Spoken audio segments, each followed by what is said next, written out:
Okay. No, let me try this again.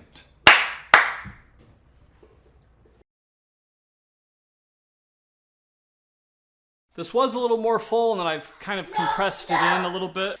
And what this does is this allows the gas... Whoop, I'll have to fix that in a second. And in the middle of that ramble, the camera died once more. Hello and welcome. Today I'm going to be talking about making kimchi. This is a base recipe that I really enjoy, that my family really enjoys, but it can be modified, and you've probably had different types of kimchi that have different ingredients or different quantities, which is fine. This is about experimentation and finding what works for you. So let's get started. For many people, the idea of doing fermented foods is daunting or scary because it seems like you'll need a lot of this equipment. But the truth is you don't. You can start off with things that you either already have around your house or are able to find very cheaply from a secondhand store. Today though, we're going to be using this big 5-gallon crock simply because my family goes through a lot of kimchi, and so it makes sense to do a bigger batch. But the same principles can still be applied even on a smaller scale. When we're fermenting vegetables, all we're doing is giving the bacteria that's naturally growing on vegetables the opportunity to help break them down so that they become more beneficial for us. The process for doing this is by creating an anaerobic or an oxygen-free environment that the vegetables and the bacteria can go to work in. For this recipe I'm showing you today, there are only 5 ingredients. We have Nappa cabbage, sea salt. Kosher salt will also work. Do not use iodized salt. You want sea salt or kosher salt. The Korean red chili pepper flakes, green onions, and garlic.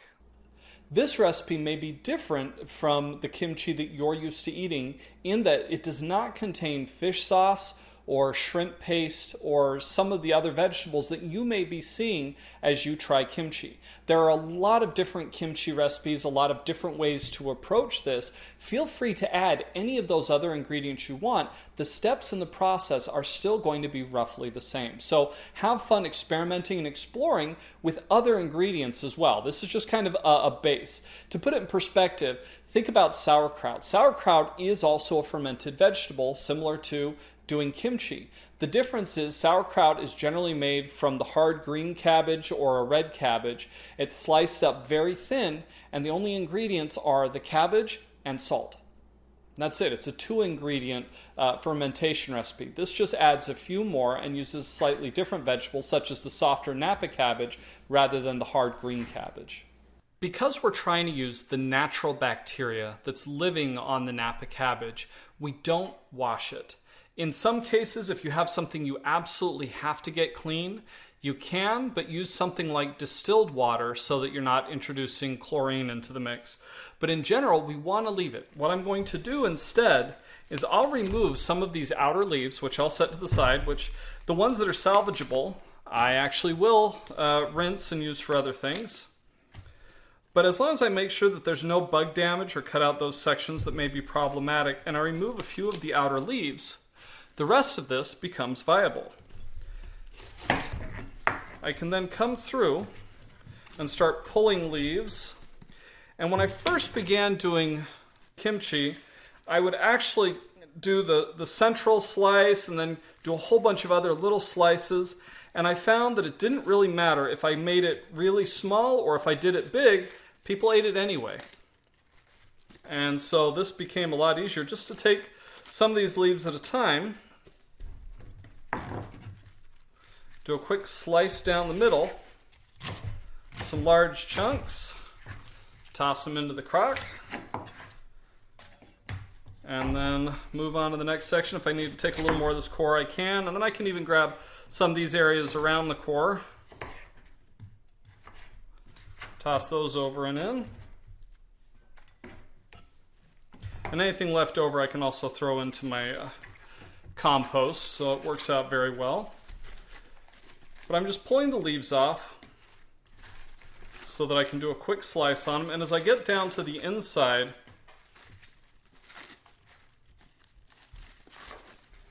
I probably won't even do it in half. I'll just cut it straight.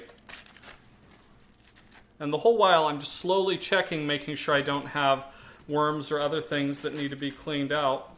And this is looking pretty good. But this way I'm keeping the natural bacteria that's on here. I'm able to get this all prepped.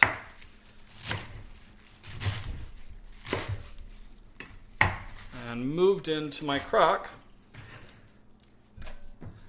which will get me roughly, by the time I'm done, about 4 gallons worth of Nappa cabbage. And I'll obviously put in more because at first it's going to be big and kind of up to the top, but as I add layers of salt and then I press it down, which you'll see the process of in a bit,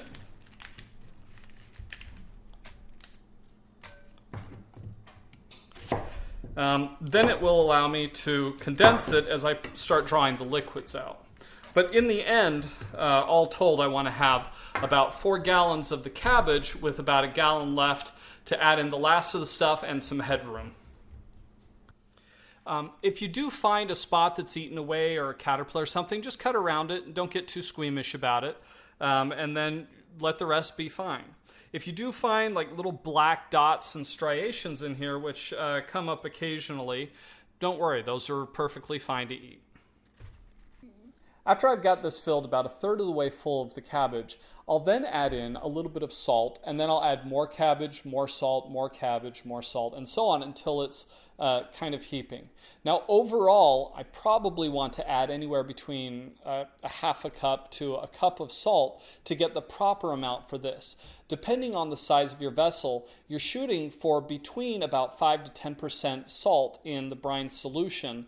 And I think that measures out to about 2 tablespoons for every 5 pounds of cabbage. There's often a question about how much salt to add, and I would strongly encourage you to do your own research on this, as well as, play around and experiment with it. When I was following recipes early on, some of them came out way too salty, and others didn't seem to be salty enough, didn't ferment quite right. I just kind of eyeball it at this point because I've been doing it so long, a little bit of a cup in my handful for every 2 heads of Nappa cabbage. And that seems to work for me, but I strongly encourage you to test and experiment and play with it to find something that works for you, and especially the container size you're working at. This has had time now to sit for a while, and so it's collapsed down a bit. And this is where I can go through the process of starting to push and beat it up to help remove or to help release the liquids.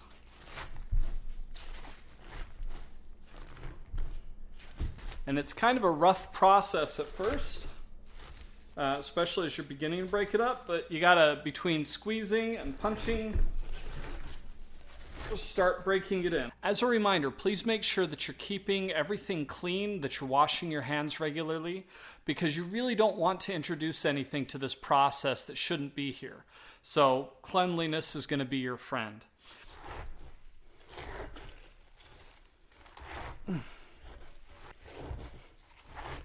After this first round, it's now down to about half the container, and so I'm going to add in a few more heads of cabbage along with some more salt to fill it up again so that I can end up around that 4-gallon mark. And I'm just going to continue this process until I've got a good amount of liquid coming out and it's about the right level.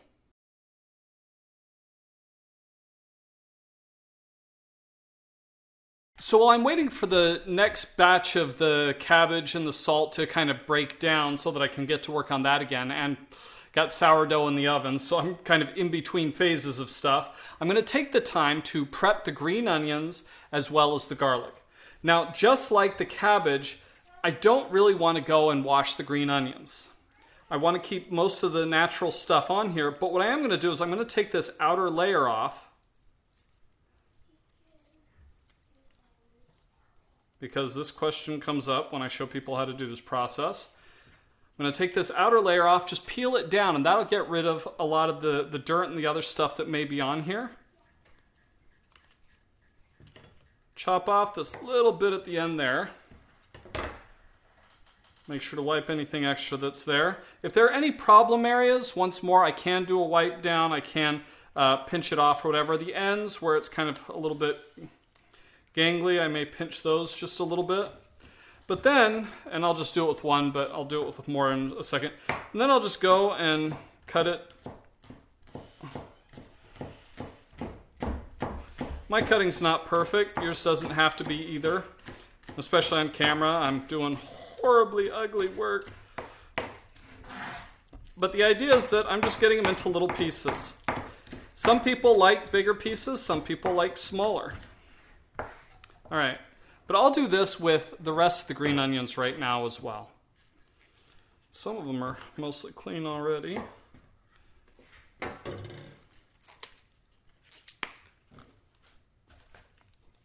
Once more, sometimes if you need to, you can pull this off. Other times they'll come through fairly clean and you won't need to.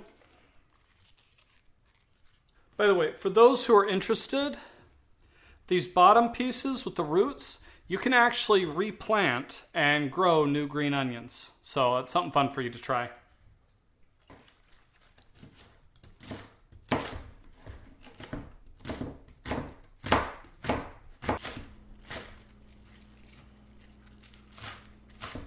For the 4 gallons of Nappa cabbage that I'm doing, I usually do 2 bunches of green onions, and then I'll do about 5 garlic bulbs worth of garlic cloves. Once more, this is a preference thing. You can do more or less based on what you want to get out of it. And if you're doing the regular cloves, you can take the garlic, and there's all sorts of tricks to getting it out, getting the bulb itself and pushing it down with a knife to break it up and split the skin off. I actually like to just buy them, just pre-peeled, just because we use so much garlic. And so that makes my life a little bit easier.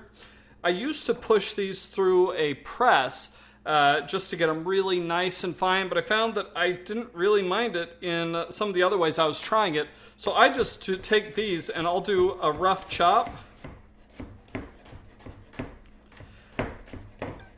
And I've found that even when I do pickles, I prefer rough chopped garlic, so I could just take the slices or the chunks and eat those as well, just pickled. And I can take these and go at it again. Trying to do the kitty paws. I'm not always the best, but I don't get cut too often-ish.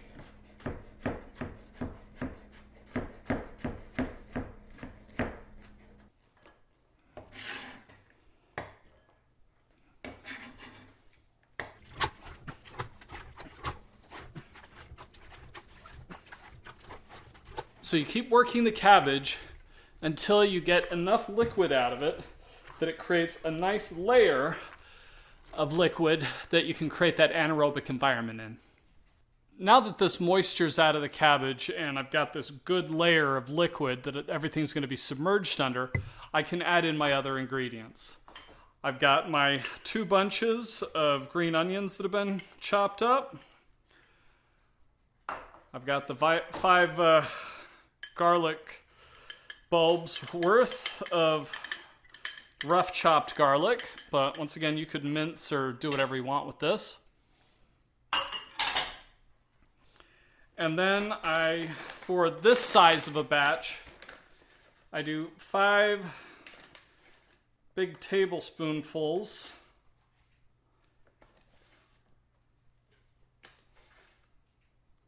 of the chili powder flakes, or the red chili flakes.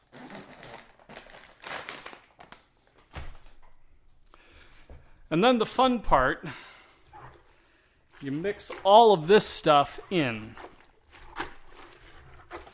All of this is to taste, so please play around with it and come up with measurements that work for you and for your palate.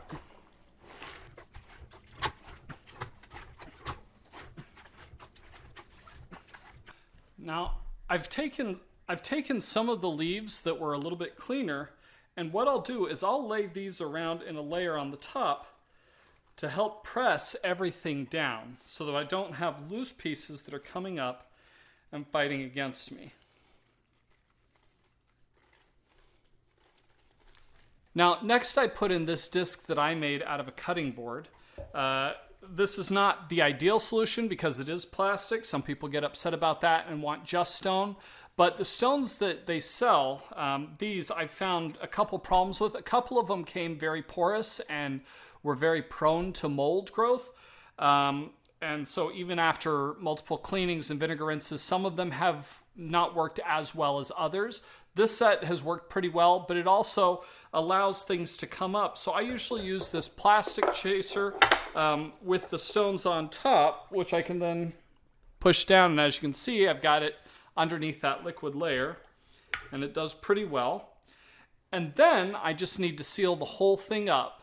For smaller jars and containers, you can get lids that actually have a gas release valve.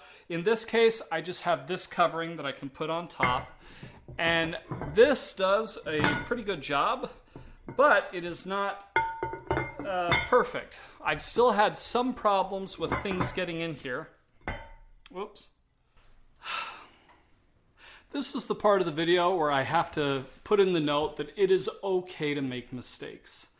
Throughout this process, I've been kind of flustered and in a rush with everything else that's going on in the day, and I made a couple big ones. When I put the lid on, I noticed it was like not... Sourdough needs to come out to show how the day's going. It was not the correct jar. I put everything in the 4-gallon one, and I was wondering why it was using so much less Nappa Cabbage than I usually do, but my brain wasn't making the connections. As soon as I figured that out, I have to transfer everything over to this one and get the rest of the Nappa Cabbage. And this time, as I'm breaking up the cabbage and trying to make sure that I'm getting all the liquid out, I've got to do it with the peppers in there, which means that every time I'm done, I got to do a really good scrub on my hands so that I don't rub my eyes or something else and end up burning them. So this is part of the process. Play around. It's okay to make mistakes as long as you keep the area clean. You can screw this up. You can add too much pepper. You can add too much or too little garlic. This is about experimenting and finding out what to do. So a couple of final quick notes. In my case, even having this lid on is not the end-all be-all to keep stuff out. It should be, but it's not. What we found is that if fruit flies get in our house, and specifically in our basement, they can crawl underneath the lid and start propagating in there, and it gets really nasty. So as an additional protection, I put a large trash bag over top, and I take a couple of rubber bands and fasten them on the back.